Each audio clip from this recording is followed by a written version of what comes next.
I'd like to introduce our speaker is Dr. Kamran Golchin, who's a clinical system architect. He has MD, a medical doctor from Tehran University in 2000, and did his MSc in health informatics at CBU in London in 2010. That's where I first met him, and I know he also worked with Abdul at CBU. So he has 15 years experience in health information technology in a range of positions and projects, including evaluation, implementation, development, design, and analysis of health information technology. And he's worked in various countries, including Canada, England, and Iran as well. So with that, I will just pass it to Kamran. Thank you. Hi, everyone, and thank you for joining this presentation. As Andrew introduced me, I'm Kamran Golchin. I'm a clinical system architect, a medical doctor, and I have a master's in health informatics. Before I start my presentation, I would like to thank Andrew for providing me with the opportunity to be among you academicians. In this presentation, I would like to share our experience during building a health information system with you and have your thoughts and feedbacks about it. Now let me share my screen and continue presenting with the PowerPoint I prepared for this meeting.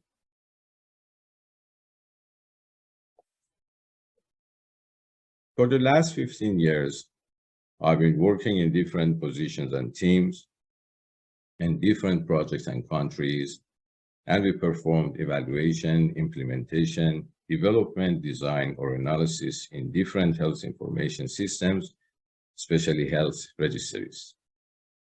This provided me with the opportunity to work and learn about large-scale medical records from different aspects. My first serious job back in 2010, we did research and evaluated the user interface of a national registry in England and reported back to NHS. It was the first time we used Jacob Nielsen's heuristic principles for software evaluation, and since then, while working with different health information systems from different aspects, we noticed that those principles were also applicable to other domains such as implementation, development, design, and analysis.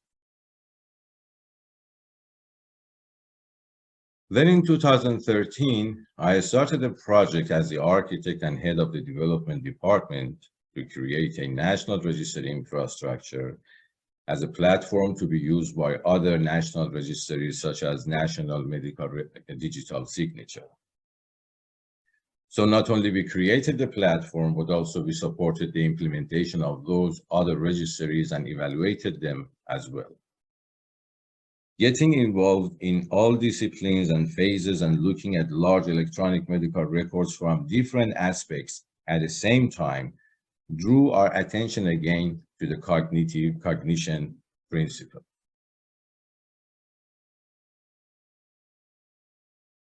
We realized cognition was the core element among heuristic principles for the user interaction design that helps users better know, recognize, diagnose, perceive, and understand what is going on in the system and how to interact with it. Also, we noticed again that cognition plays a key role in other disciplines and phases as well. Whenever we found a cognition problem in one discipline, or if you want to call it a phase in software development lifecycle, we could find a similar cognitive problem or even its roots in other disciplines as well.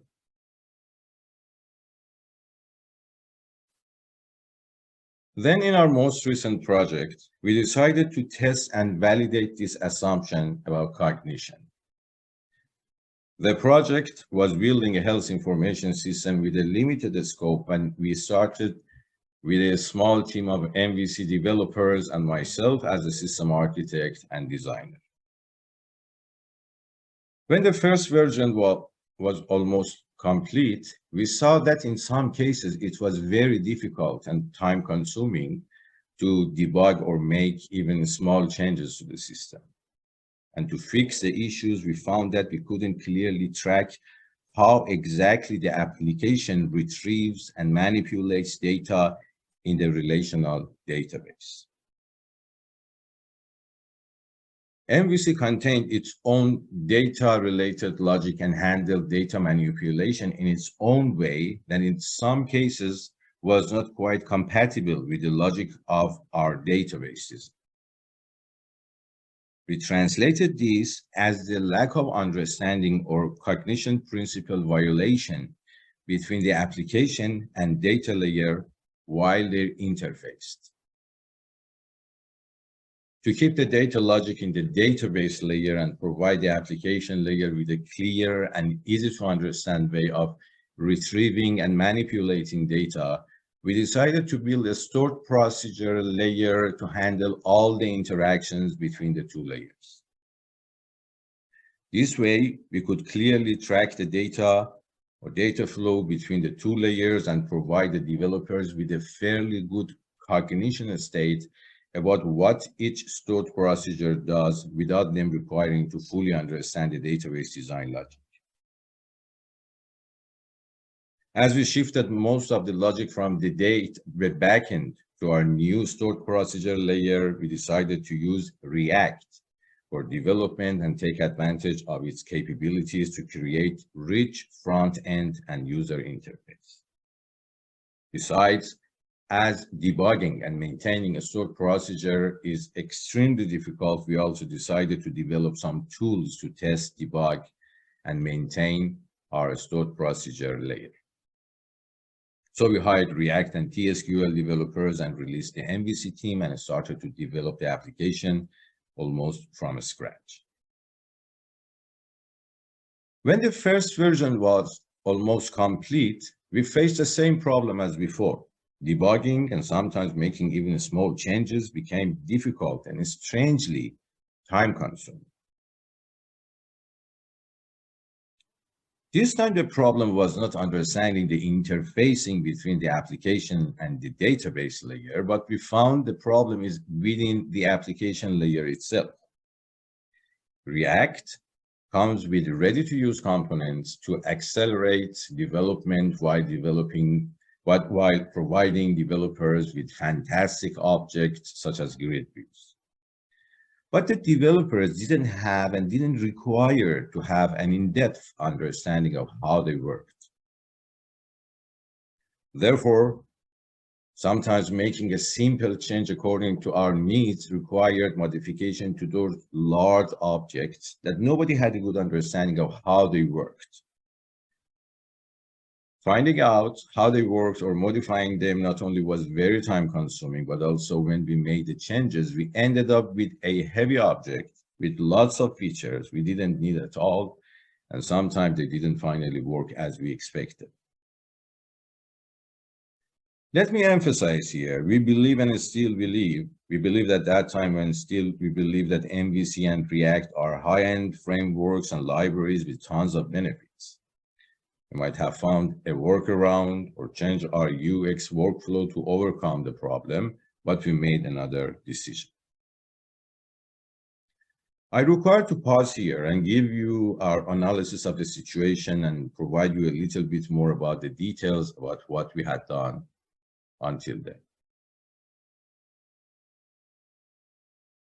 We still didn't have a good understanding of how the factor, which we just vaguely have called the cognition principle, could be measured, or how we could acquire a high level of cognition state.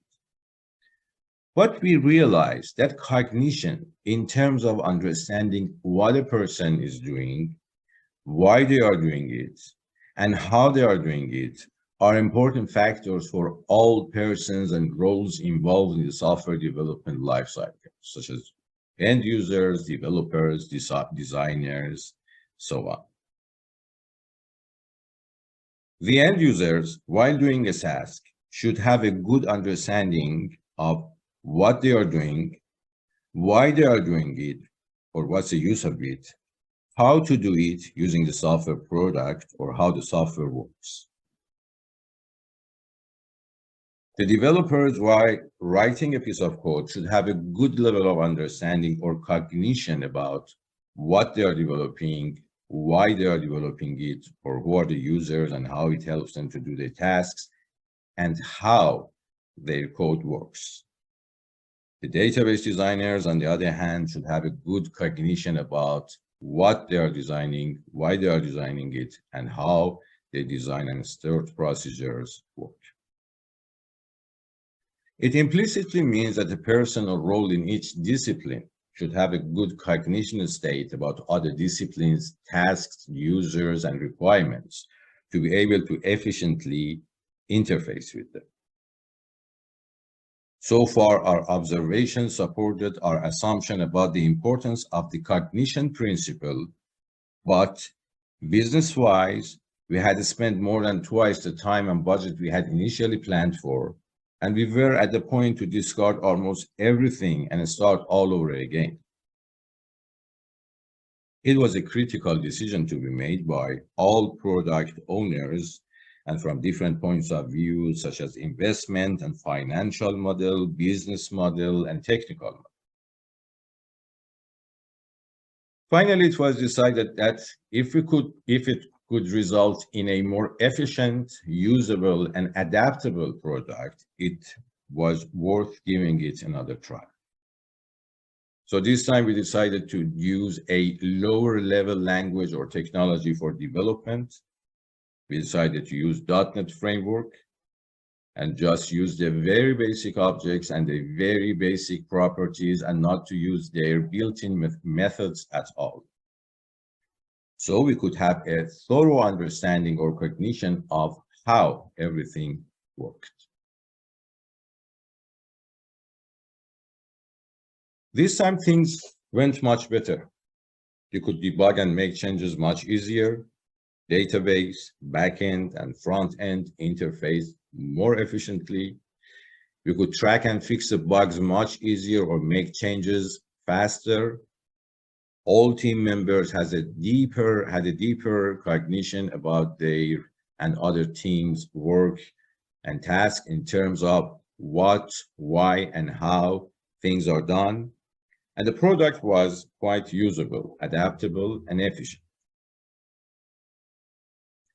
But did we come up with a methodology to enhance cognition level so we can follow it in our next projects?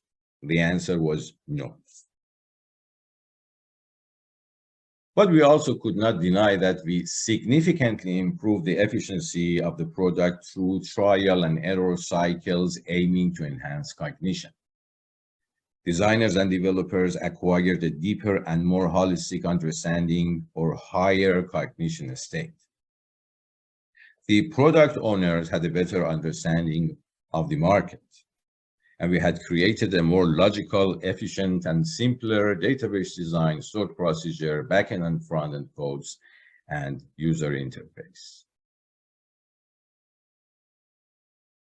We concluded we arrived at a much better design, not due to the changes in the technology, moving from MVC to React or .NET framework. It was not that important. It was not the reason we had arrived to a much better design. But it was due to the higher level of cognition we had acquired during those full cycle iterations from analysis to design and development and evaluation, and again, analysis, design, evaluation, development, and evaluation, and again and again. To develop software, we generally go through those disciplines. And in all the methodologies for the software development cycle that we have followed in our previous projects, whether they were waterfall methodologies in which the phases are sharply separated, or iterative methodologies in which the phases overlap, the design phase never goes through to the end of the project lifecycle, and it stops before the end of the development and test or evaluation. So the first rule for ourselves inside our team was to iterate through all phases as many times as needed before the product is ready for implementation. And this will result in a higher cognition level among all stakeholders, especially for designers, which in turn leads to a better design and consequently higher usability, adaptability, and efficiency of the product.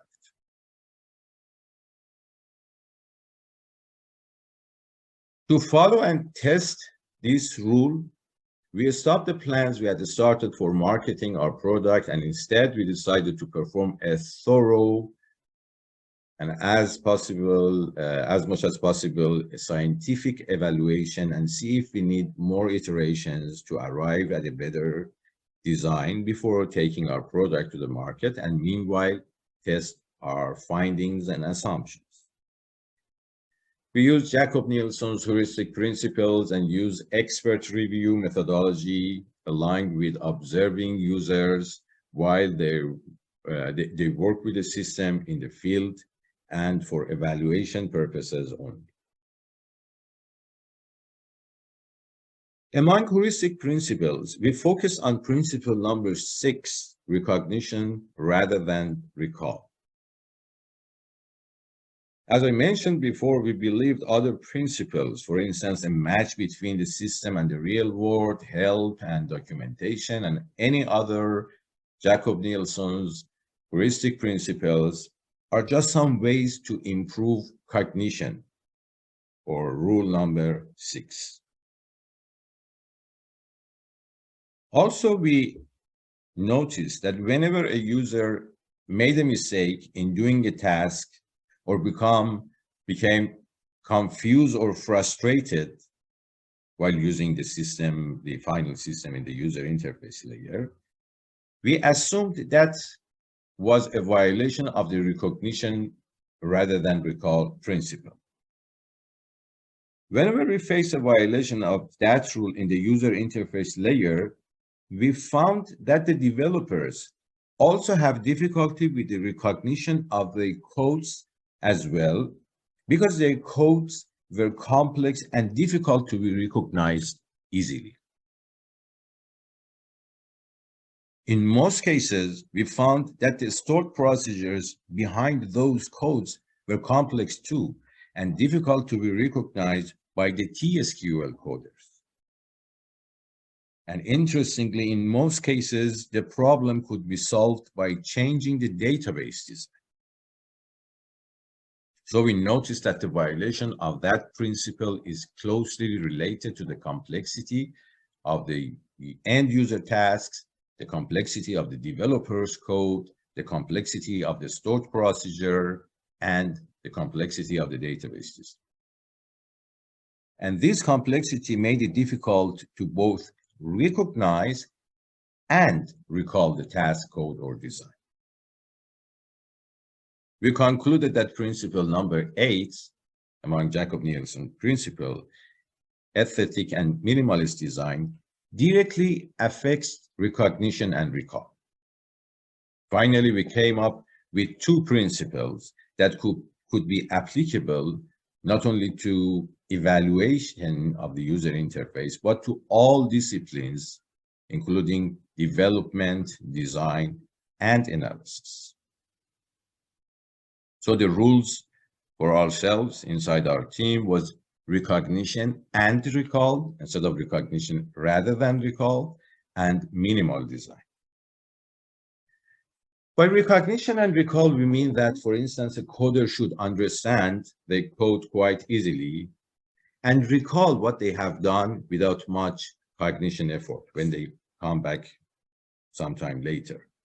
They should recall what they have done before. Or when a programmer checks the other programmer's code, they should be able to easily understand what they do or recognize them, how they work, and what's the purpose of them. And later on, they can recall it without much cognitive effort. And we concluded that the key factor here is minimal design.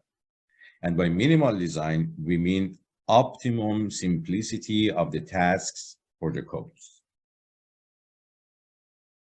There's always a compromise between the number of the steps an end user or a coder should take to accomplish a task versus the number of the tasks in the whole application or process. And the minimal design is when we arrive at the optimum level of simplicity and balance between the two. In every iteration, we gain a better cognition that resulted in more minimal design, and the minimal design results in better recognition and recall. It's worth mentioning that during this phase of our project, we went through many iterations, and 3 of them were so major that we changed the database, stored procedure, and application codes entirely with the aim to arrive to minimal design and consequently better cognition and recall. We also came up with some rules and ways to achieve the minimal design, which I have a chance to meet you again, I'll describe in detail. But to name a few, I can name pair programming, test-driven programming, and Scrum methodologies, but with some important changes in the formal definitions to fit our needs.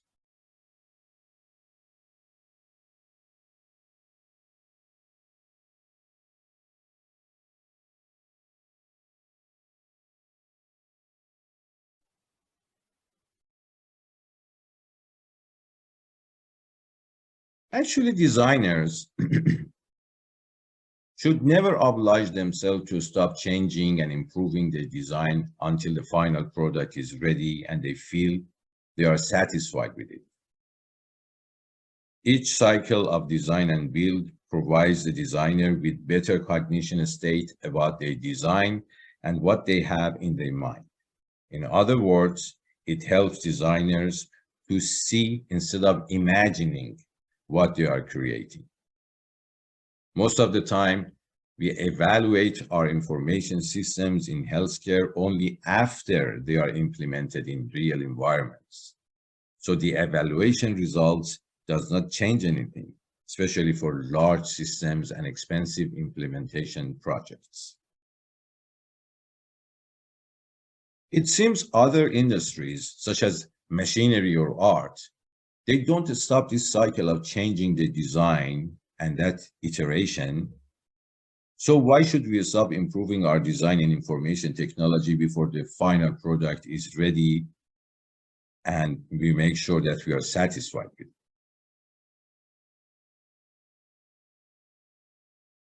it? A good design in the machinery industry, for instance, results in the creation of a motor.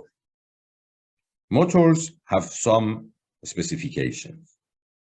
A motor handles tasks in the most efficient way and simplest way that nobody can think of a better way. After using them once, no one can go back to the traditional way. They handle any amount of tasks in the same way and with the same efficiency. They make a huge difference in real life, especially while doing difficult or large tasks, and they are very cost effective for every usage of any scale. They reduce the manual work and let the users do the brain work, and they are easy to learn and easy to recall, and they automate a workflow to rotate an engine of a more complex structure. They target a real problem, and they have generally excellent design. As a good example in the machinery industry, we can name a chainsaw. They're efficient, they have all those specifications I mentioned, simple to recall, make huge difference. They make huge saving, especially for large and expensive projects. For instance, the price is the same for a chainsaw, no matter if you are cutting just 1 tree or 100 trees. You may just need more workers and to buy a couple of more chains, for example. They reduce and eliminate the manual work and rotate the engine, and they have excellent design. In information technology too, a good design should result in a product that works like a motor and have these specifications. Let me here give you a brief description about our product that during its production, we came up with our design rules and methodologies. During my work experience in the last 15 years, I worked on many national electronic health and medical record projects with different scales and in different countries. The biggest challenge is the customization of the initial clinical model to meet the health settings needs, which is called the clinical design process. This challenge makes the implementation phase extremely difficult and frustrating, and a huge amount of time, budget, and human resources are being wasted. The reason is that the clinicians who are designing the forms are not able to see what they are designing until they are built into the system, which is very late. No wonder there are lots of iteration, and still the quality is very poor. It's the same for all medical records, all health organizations, and every country. So we decided to build a product to enable the clinicians to see what they are designing rather than imagining it. And interestingly, we came up with a methodology that its main principle is the same as our product definitions, which was to see what you design.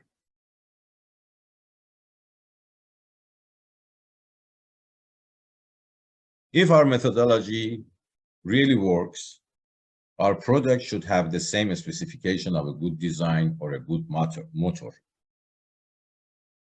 Our product targets a real and big problem. It is efficient, usable, adaptable, and simple to learn and recall. When an organization uses it once, they can never go back to the traditional way of doing their tasks. It makes a huge difference. It makes huge saving while being very cheap in the price. Like any other motor in other industries, the price is the same, for instance, for a small clinic or an entire health organization in a province or in a country.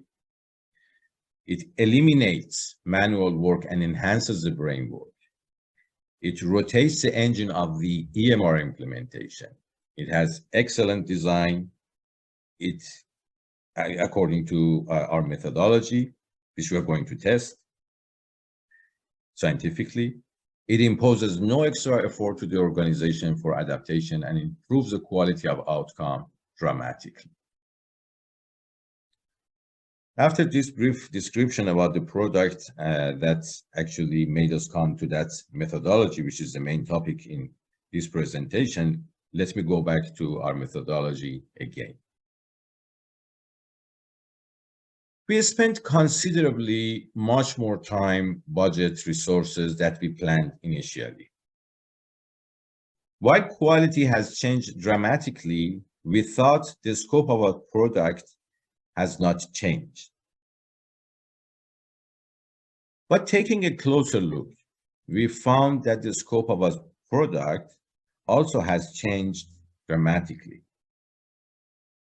Actually, this was very important for the product owners, because if your scope doesn't change and you spend lots of more time, money, and resources, so what's the use of this methodology if you still have the same product with the same scope and you just use a lot of more resources? Although with regard to its technical features and capabilities, there have been no changes, but we found some new capabilities other than technical ones that we haven't noticed before. Actually, they kind of created, let's say, unintentionally. We didn't notice, or maybe we didn't actually consider them first when we were planning the whole project, business-wise, or from the financial model, and even technical model. But when we took a closer look, we realized there have been lots of other benefits that has changed the scope of our projects in larger scales. As for the benefits for the public, EMR implementations are larger scales and multi-year, multi-billion-dollar projects. And we estimate our product can cut the cost of the design process by more than 50%. And all these savings goes back to the public. So it's a great benefit for the public, which is now inside the scope of our methodology or product. Besides, in EMR implementation at larger scales, many clinicians get involved in the design process. Therefore, by reducing the time of the implementation, we save the valuable time to be spent in hospitals and clinics, which affects the healthcare, the quality of care for public, especially in the countries that have lack of clinical resources. The quality of outcome dramatically improves. That directly affects public health. And also clinicians will be able to easily design health registries for research purposes inside their EMRs. And they are all benefits to the public that is now inside our scope. Actually, I'm going to, if I have a chance to meet you again and talk about the minimal design methodology that we come up with, because it's a completely separate topic and it's kind of focused on more technical terms. I couldn't actually put these two together, the cognition principle and the minimal design. So I'm going to talk about those topics in another occasion, but these are the things that we realized are in our scope now that we have followed that methodology. So we can assume they are the benefits of that methodology that we call it cognitive methodology for ourselves. But apart from the benefits to the public, the product owners also benefit from the changes in the scope that we initially didn't have any idea about that. There were positive changes in the business model, financial model, and the roadmap of the product.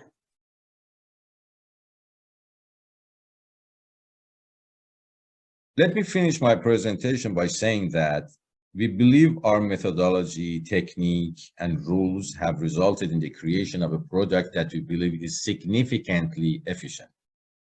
But let me emphasize here, we are not claiming that this is a solution that can work in every setting. Sometimes the nature of the project dictates waterfall methodology only. Sometimes the size of the product and the team determines your methodology and you cannot do anything about that.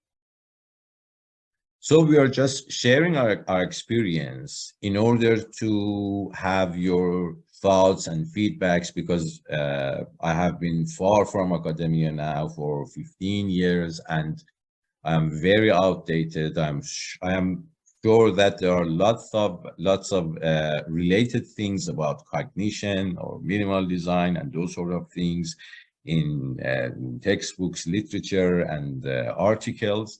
So we are not claiming that this is the methodology that works in every situation. It just worked for us, and we are going to perform a research to measure the efficiency, adaptability, and usability of our software. So we are just sharing our experience, and we appreciate if you could give us your feedbacks and thoughts about it. So I tried to actually wrap everything I wanted to say in the briefest way possible, like in 40 minutes, so we can have some talks here in the next 20 minutes if possible, and if anyone has any idea or feedbacks, we really appreciate that. And I want to thank you again for joining this presentation. Thank you very much. Okay, well, thank you, Kamran. That was great. Thank you very much. Yeah, in response to your last comment, I'd have to say, at least from what I've seen, there are far too few works about applying cognitive methods, like you talked about, in health informatics at least. So I think this is quite interesting. I also really like the way that you related Nielsen's heuristics to actual cognitive processes, and then applied it, focusing on the ones you pulled out, the minimalist design. I thought that was very good, and that the recognition versus recall. My question is, to start the questions, is how can you plan to measure, or are you planning to measure the benefits of your methodology? And there was some interesting unintended benefits as well. Is there a way to measure it, to prove? I know you've done the work on the development before, and it sounds like the time was shorter, but is there some way to measure the benefits of applying a cognitive approach the way you have? Yeah, thank you. Okay, thank you. Actually, this is the main question for us too, and because we are in industry, and actually we had no connection with academia in the last more than 1 decade. That is why we actually connected the research centers, or the public organizations that support connecting industry to academia and universities. And that is why actually we get connected to the university to perform the research. Actually, as I told you before, I assume completely illiterate in health information science now. So actually, this question is very important, and we in our team actually don't know the answer. We have some ideas because we worked with the software. We know the details, the technical details, which are going to be very important while we are doing the research. Some ideas about how to actually measure the adaptability and usability of the software, or before, after, or those sorts of things. But actually, while this is a very important question, I think you are the person who actually can answer this question much better than me. And that is why we actually came to and get connected to the actually academia. But that is the main and most important concern and most important questions among our team that we are going to find an answer to, but getting connected to university. Yeah. Thank you very much. I think it's interesting going at that cognitive approach. I'm writing something now on it, and there's not been enough work in connecting that to the development process. So I'll move on to questions now. Simon has hand up.